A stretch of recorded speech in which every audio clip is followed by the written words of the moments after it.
Good afternoon, everyone. Good afternoon, guys. How are you doing? My name's Gabriel. I'm from Birmingham in the UK. And I'm Emily from Cambridge in the UK. We're looking at education today.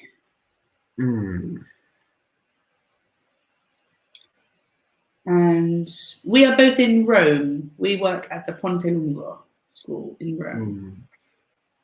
If anybody comes on, please tell us your name and where you are, and how are you doing today? It's nice weather here in Rome. Blue sky. A little bit cool, but it's nice weather. Yeah. Education, then. Quite like this topic. Yeah. So we're going to be looking at the simple past, our past school experiences, and there were. Okay. So we have some questions. Oh, I'm going to sneeze. No. It's gone. We have some questions as well. Nobody's watching. Did you like going to school when you were a child? Gabe, did you like going to school when you were a child? I really enjoyed going to school. Yeah. I suppose, especially when you're a child, for me, it's almost as much of a social event, seeing your friends, as it is an instructive tool in some way. It's the place where you meet your friends, so it's I loved it, and I loved learning, I think, as well at primary school. That's good. Yeah, I say primary school because the image here has some very young children. Primary school or elementary school. Yeah. We have some quite young looking children here. I think, as I've said before, it's a little bit different when you get to secondary school, because all sorts of power relations become important between students. So it becomes a little bit more socially difficult, especially at the ages of 12 to 15. But I still enjoyed school, I think, all the way through. What about you, Emily? Did you like going to school when you were a child? I made a banner. Ooh. I liked going to school. Yeah, well, similar to you. I liked primary school a lot. Well, I mean, I didn't like going to school, but when I arrived, I was happy. So at the time, I thought I didn't like school, but reflecting today, yes, I had a good time in primary school. And then I had a good time when I was 16, 17, 18 as well. But being 13 and 14 years old was not terrible, but I didn't love school at that age. Yeah.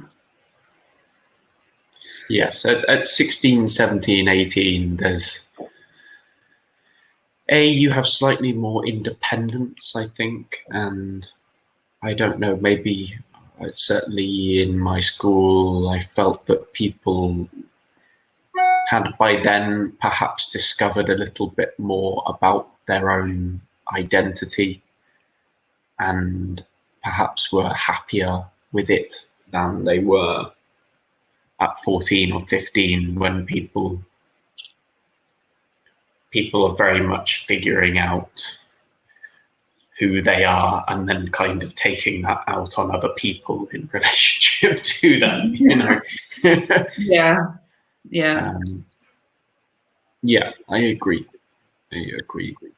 Yeah, I think a big factor for me was the fact that sometimes in the UK, so just for people watching at another time, Gabe obviously, don't need to explain to Gabe, but when we reach 16 years old, the last 2 years of secondary school, we call sixth form college, which is an old term from before, but it still exists in the system.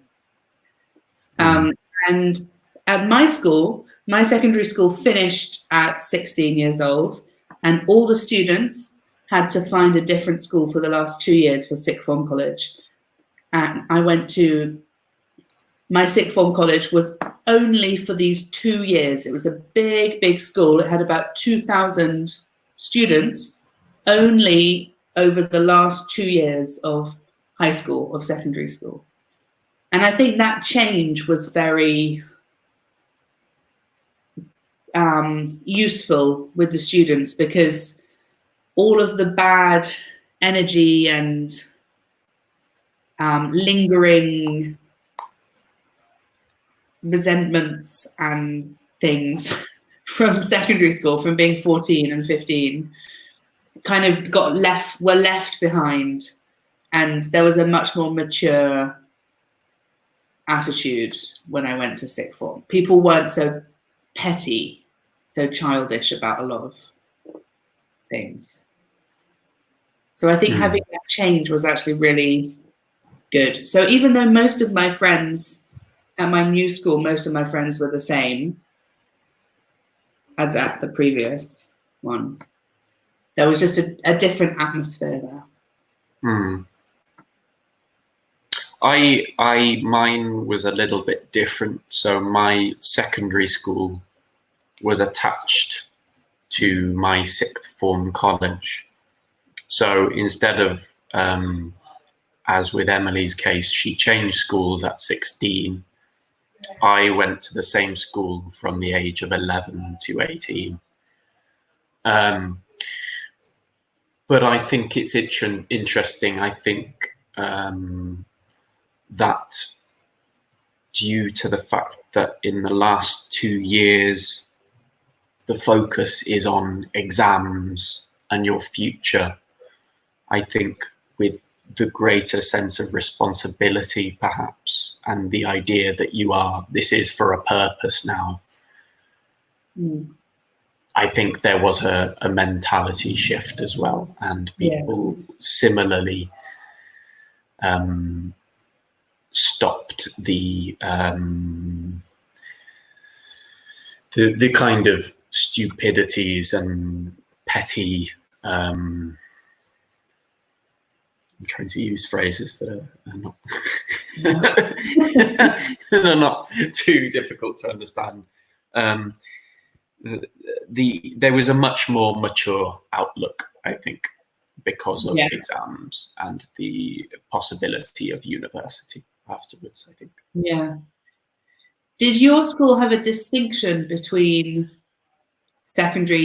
between lower secondary school and sixth form? Not at all, no. Okay. It was just the next year. Yeah. Some schools in Cambridge, it's all connected, but you don't have to wear uniform in sixth form. And also, right, yeah, okay. Uniform to make a distinction, or also students don't have to arrive at 9 a.m. They just arrive. They come and go for the lessons they have in sixth form.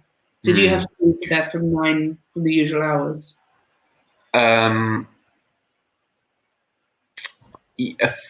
Basically, yes. But did you do A levels?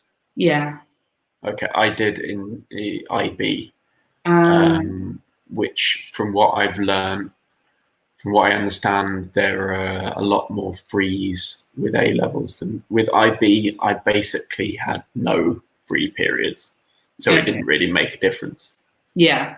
I had to be in from 9 till 5. Till 5. 4, rather. 4. I don't know why I'm saying 5. It's the working hours, isn't it? I guess. Yeah. Yeah. So no, it didn't really. I mean, uniform-wise, it stayed the same as well. I probably stopped wearing appropriate uniform though when I was about 15. Anyway. I had a uniform until I was 16. But then at my sixth form college, we didn't have uniform. What colour was your uniform?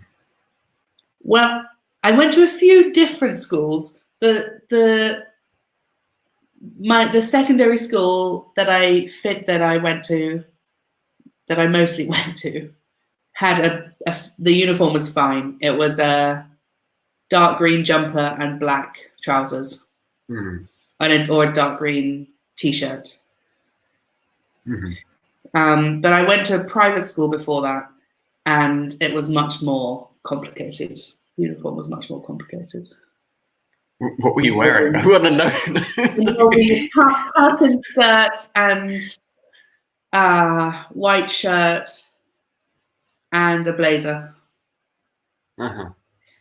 And I went to lots of different schools, and one of the primary schools I went to was a private school, and the uniform was it bizarre? It was a bit strange, yeah. The school uniform. There was a summer uniform and a winter uniform. And we had a hat. In the summer, we had to wear a straw boater to school. Whoa. That's cool.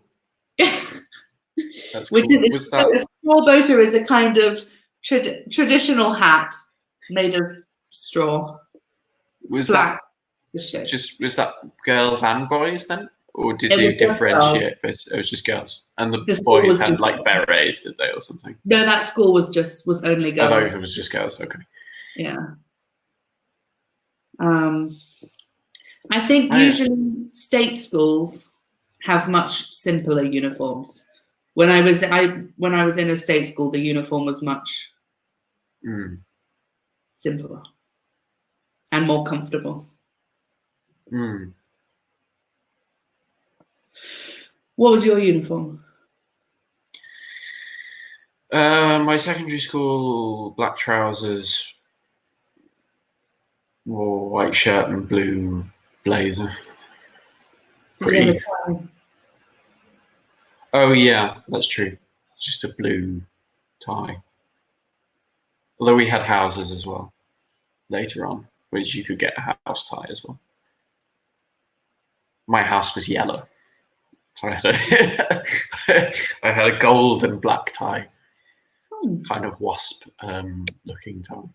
Yeah. Yeah, good. Yeah. Well, maybe we should go through. We're not having any responses from students, but just some of the vocab that we just used. A blazer is a type of formal jacket. Oh, I'm not sure it's worth writing. I can put it on the screen because when students watch later, they can't see the chat. But that's blazer true. Is a formal jacket. A tie. Now to explain a tie. Well, a tie, I can just show. Yeah. A tie is the formal thing. Usually for men, wear a tie to work. Like a cravat, but we don't say cravat anymore in English. That's a tie.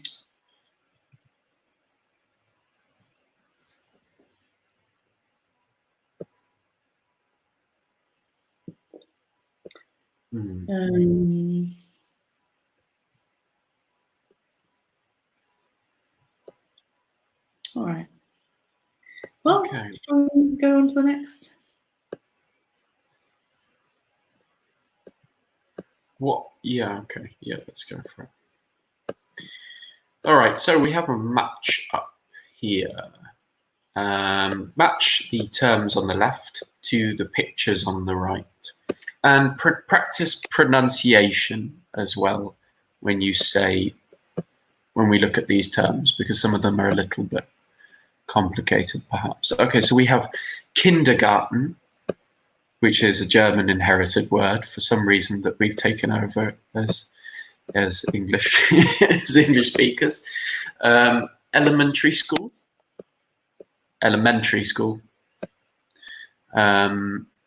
This tends to be a bit of a US term, I would say. In the UK, we say primary school. I might just write that out. So elementary school. Can you write that out? Well, yeah. So yeah, elementary school is the US term. Primary school, UK term.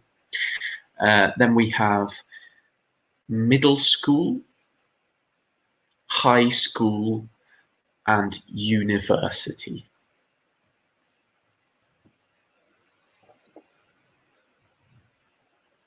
Yeah. And high school is more American, I think, as well. That's true, yes. High school for the US, again, we would probably say secondary school. Although if we're saying secondary school, okay, well, I guess essentially in the US you would have elementary school, middle school, high school, university. In the UK, primary school, secondary school, college, maybe, university. Yeah. We don't have middle school in the UK. No. But we have this extra thing. Yeah, it's 16 to 18.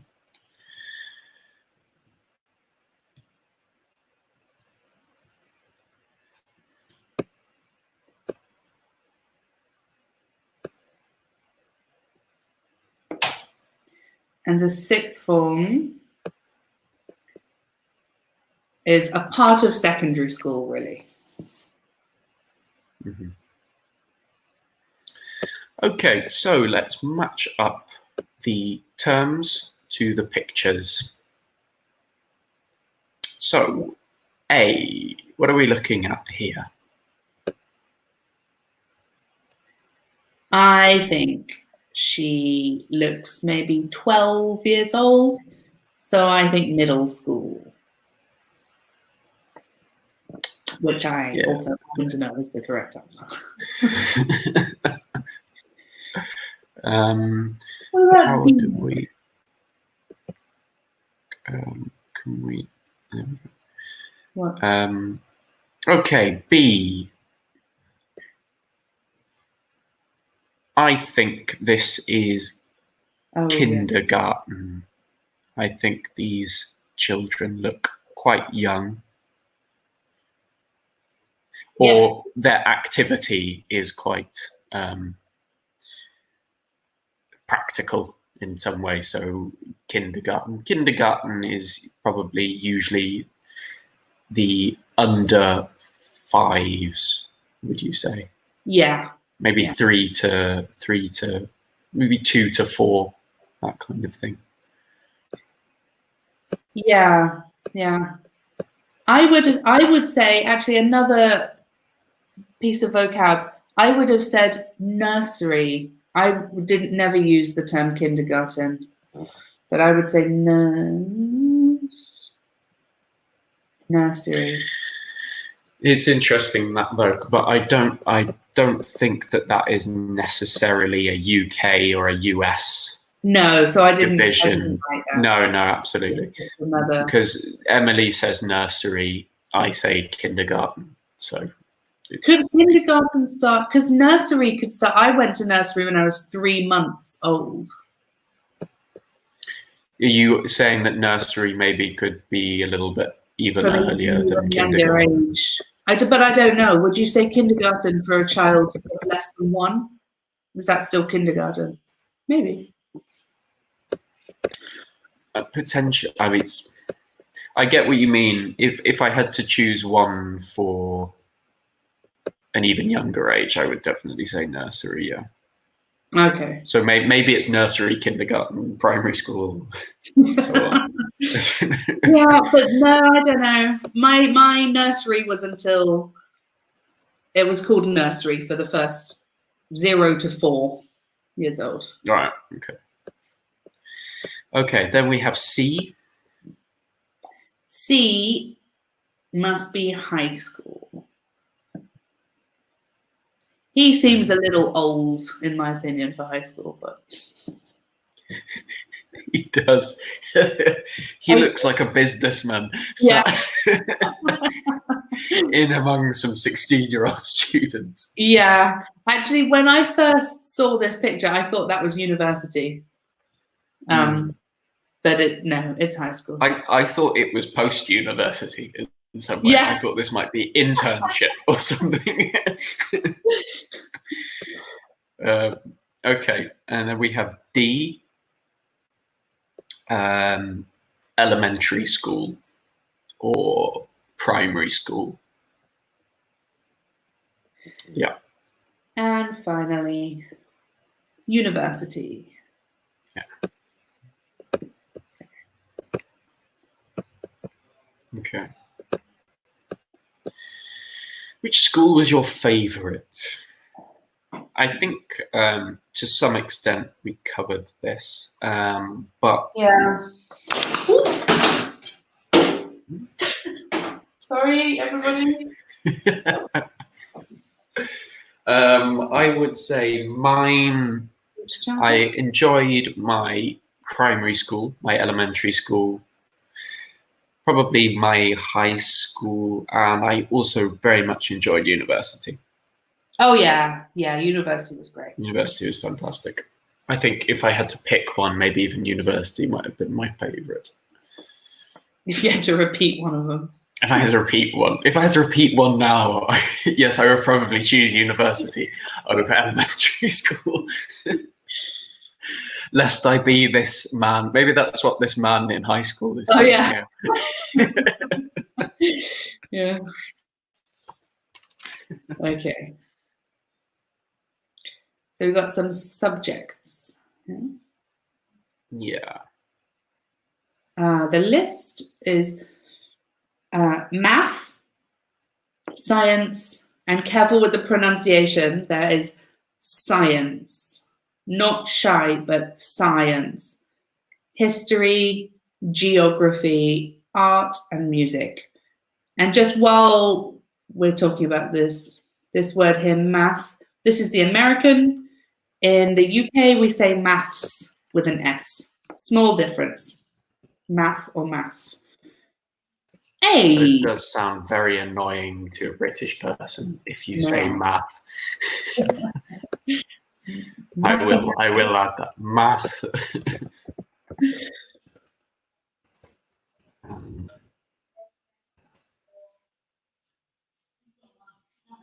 Maths. Yeah. Okay, so in the interests of... Oh no, we start with A, do we? Yeah, okay. Go on, I'll shut up. I don't know what you're doing. Which, does it go... it starts with A. It starts with A. Okay, yeah. So A. I think A is art. Yeah, I think so. And this is quite an interesting one, I think, particularly when, in relation to Italian, it seems that art in English when we talk about, sometimes we talk about the arts and art as a general kind of concept and subject area, which can include painting, music, literature, philosophy, even sculpture, all of these things. But I would say in school, particularly, when we say art, we mean kind of the creative hand arts, like painting, sculpture, those kinds of ones. Particularly painting, I think, and drawing, like kind of sketching, these kinds of things. Yeah. Okay, B. What's B? We have a calculator. So I think B is maths or math. Math. Math. Where are you from? Tennessee. C. We have some Legionnaires, so I'm assuming history. Yep. D. Science, I think. We have this generic scientist in a white coat putting some coloured liquid into a glass container. Have you ever seen the Eggheads? No. The TV show. It's that quiz show. And what always annoyed me most was that people over-explained their answers and showed their working out to too much, to an excessive amount. Yeah. And I now realise exactly what they're doing on that program. I feel like we're excessively showing our working in a way. I wasn't explaining, I was just commenting. No, it was me too, because I said, we're looking at Legionnaires. It's both of us. So we have, for E, we're looking at some cellos. So I assume music. Mm-hmm. And finally, we've got a map. So geography. Gabe, what was your favourite subject and what was your least favourite subject? My favourite subject, I enjoyed a range of subjects. Probably on this list. No, in general, my favourite subjects were probably music, history, and English at school. If I can cheat, I'm going to choose 3. My favourite subjects were music, history, and English at school. What was your favourite subject? Or what were your favourite subjects? If we're using the plural. Yeah, I didn't have one definitive favourite subject. I loved art and history. I didn't love English. English wasn't one of my favourites. I loved reading and books, but I didn't love studying books.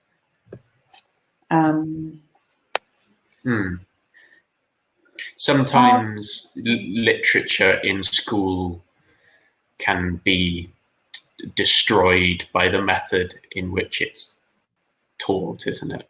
Yeah. Also, I wasn't very good at English. I was fine, but I was quite a good student, and English was not my best subject. Mm-hmm. Well, there are 2 types of English. There's English language and English literature. And I wasn't very, very good in either of them. What were your A-level subjects? My A-level subjects were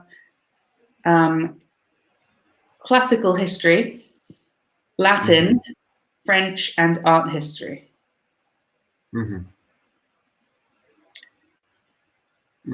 Because my sixth form college was so big, they had the possibility to offer more unusual subjects. So it was a state school, but because it was so the big. size of it, yeah, that's really good actually. Yeah, I suppose, yeah, there's greater range and possibility in such numbers, isn't it? It's really interesting. Yeah. I think the smallest, there was one class of archaeology. That was the smallest one, I think. Cool. I've never heard of somebody doing archaeology yet. Yeah. At sixth form college level. It's really interesting. Yeah. Well, I think because usually there aren't enough students for a school to be able to offer that subject. That's true. We had one teacher who taught lots of more obscure subjects. So there was one teacher taught archaeology and art history and one other more obscure subject. So I can't remember what it was now. Anyway, doesn't matter. That's cool. What was your least favourite subject? Maybe PE. That's true. Sport, physical education was always a boring. We didn't, my teachers, we didn't have good, we had one good PE teacher and it was fun with her. But then we had lots of different, the PE teachers came and went very quickly and weren't very good teachers.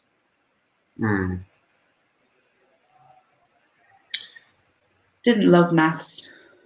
Maths was fine. It wasn't terrible, but didn't love it. Did you have a least favourite subject? Maths was probably up there in my least favourite subjects as well. My P was terrible to start with, but then in sixth form college, that kind of thing, we had a very strange structure in the International Baccalaureate, in which on top of the subjects that you do, there's almost like a extra activities bit in which you have to show it's a little bit of like kind of performance and social service and that kind of thing. It's a little bit like the Duke of Edinburgh to Emily, but in which basically you have to show a kind of, you have to do something for social good, social services, and show what you've learned as well from that kind of thing, which is a little bit strange. And then you also have to show a structured activity plan around sports as well. It doesn't mean you have to be good at sports. It has to show that you can improve at a skill. So I did like water polo for a little bit and spent my Monday mornings playing water polo with two other people, which was very relaxed as a sport. So it wasn't too bad. Maths was probably my, it was infinitely preferable to running, I think, on a Monday morning, which is not running. Ooh. Running, which is what we had to do from 12 or 15. Oh, really? Yeah, which I was good at, but I hated so much. Yeah. Did you have a choice between the International Baccalaureate and A-levels? No. Okay. They switched. When I went to my school, they were doing A-levels, and they switched to. A lot of students were very angry about it. Were you angry or were you fine? I didn't mind. I quite liked the breadth of subjects. The International Baccalaureate is very interdisciplinary in that sense, and I think that's a really good thing. And I actually really enjoyed doing. I'm definitely a literature or arts or humanities student, but I actually really enjoyed doing chemistry too. I wasn't very good at it, but I enjoyed doing chemistry to A-level. Yeah. I considered the International Baccalaureate. There was one sixth form college in Cambridge where you could do it. And I went and I applied for it, and I went and I had an interview with the lady there. But I couldn't, there were two of the subjects that I wanted to do had a clash. So I couldn't study classics and something else. I think it was biology and classics. So I was told that if I wanted to do classical history, I had to study chemistry instead of biology. Something like that. And it's a little bit of a funny one in that also one of the groups, the art group, you don't have to do, but you have to do everything else. So the arts, the physical arts and the creative arts are seen as slightly subsidiary to the other subjects, which is something which annoyed me a little bit. Because I don't think that should necessarily be the case. I think you should be allowed to scrap any group and do an extra subject. Yeah. Because then it gives you still the breadth. Yeah. But more flexibility. Sorry, anyway. No. I was just thinking of I might. Well, we're using a lot of vocabulary about the British system, so I'm just going to write IB International. How do you spell back? I think it's interesting because potentially that's. I know I'm not sure again how it is in Italy so much, but I know in France it's quite well. Well, they have the French Baccalaureate there. Yeah. Which is, from what I've heard, absolutely brutal. Really? Yeah. I think you do even more because we just do 6 subjects at International Baccalaureate, but I think they do even more there. Yeah, these are the two kind of options which we have now in the UK at college level. You can do A-levels, in which you do, what's the minimum and maximum? Is there a minimum and maximum of A-levels? Well, it's a bit strange because it's even stranger because in your first year, the A-levels and the IB are only for 2 years when you're 16 until 18. And the A-levels usually, your first year, you would do 4 or 5. And the second year, you lose 1. So you would do 3 or 4, depending on what you started with. So I did 4. I started with 4. And then in my second year of A-levels, I did 3 A-levels. And I did Italian GCSE, which is another type of qualification.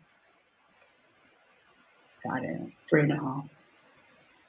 But that's the minimum. 3 is the minimum.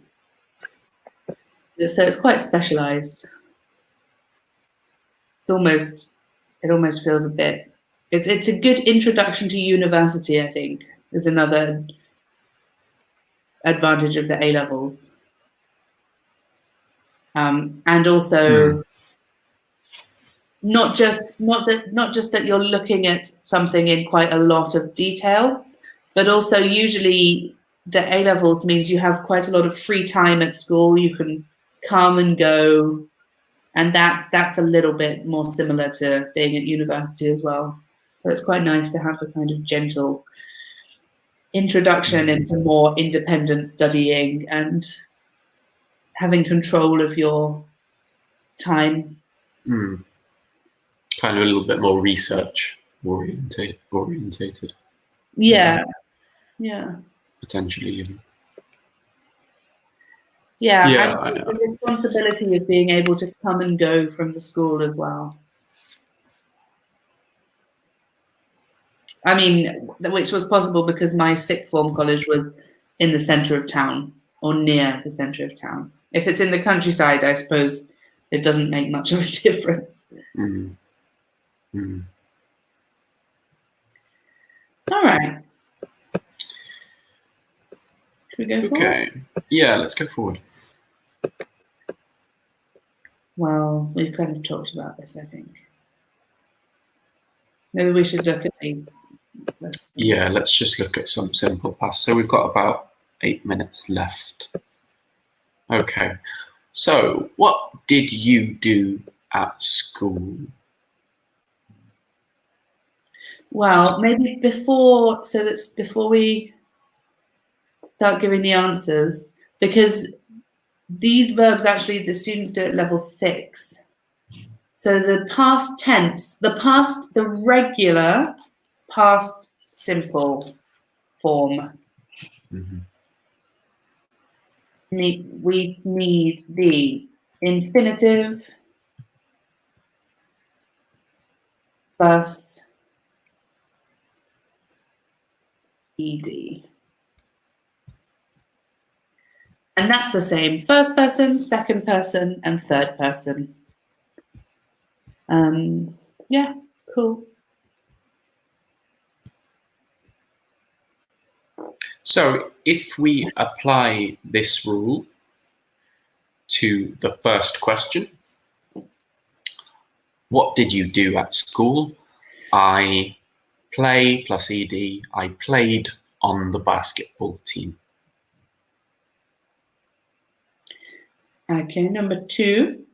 There is another small change here. So when the infinitive finishes with the letter Y, there's a small change when we add ed. So study becomes I studied history and art.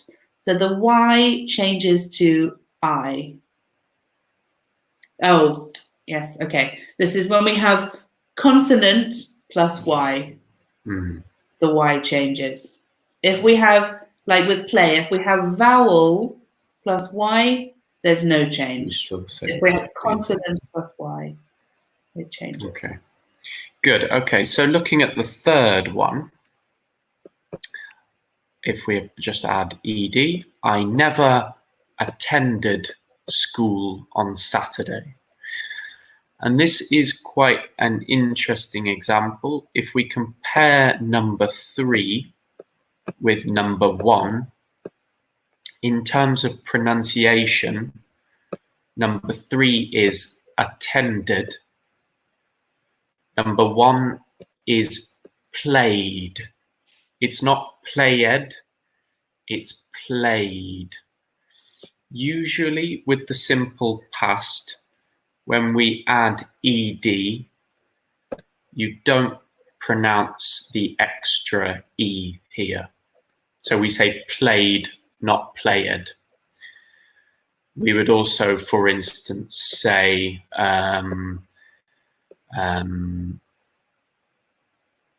that's not a great example. Maybe number 4, for instance, we would say I failed, not I failed.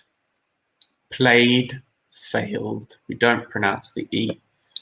With number 3, however, the infinitive ends in a D. So we pronounce the E. So we say attended. Attended. The two exceptions then to this rule are when a verb in the infinitive ends in a D or in a T. So we would say attended or waited.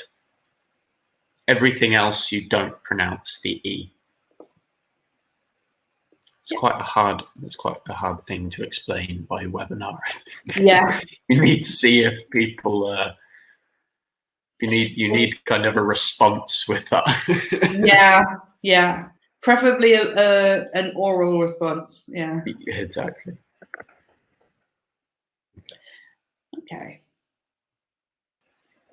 But we can see, so for these last two verbs, this finishes GE and this finishes pass. So we're not going to pronounce this E. But do practice. Speak to your computer and practice your pronunciation. Number 5, I changed school when I was 10 years old. So we don't pronounce the E. Change, 1 syllable. Changed, 1 syllable. Not changed, but changed. I think that's a better way of explaining it, actually, just keeping the syllable count. Yeah. Played, failed, changed. Attended. Attended. Yeah. Okay. And finally, we have number 6. I always passed my history exams. 1 syllable again. Passed. Good stuff. Did you play on any team ever? In primary school, I played on a netball team. Yeah, in primary school. On the netball team for my school. That was the only team. Were you on a team? I played I did a mix. In primary school, I played on the football team. In secondary school, I played on the hockey team and the water polo team. Although I got scared by hockey because I got hit in the face by a ball. Oh no! And it almost blinded me. Oh god! A hockey ball is so hard. Yeah, I still have a click. I still have a click in my jaw from when it realigned a hockey ball realigned my face, basically. Oh my god! I mean, this is not nearly as serious as a hockey ball, but I get nervous when I walk. I get anxious when I walk next to a football being kicked, because when I was in secondary school, I was hit in the face by footballs so many times. Oh, it hurts. It hurts. Maybe 3 times, which is more than enough to make you always flinch. There's one in that they hurt. I mean, regardless of what it is, they hurt. Water polo as well. I remember seeing somebody in goal, in front of the goal, the goalkeeper. It was a penalty shot, and somebody, the thrower, bounced it off the post. And I remember seeing the goalkeeper turn towards the post, and it rebounded off the post, hit him in the face, and blood.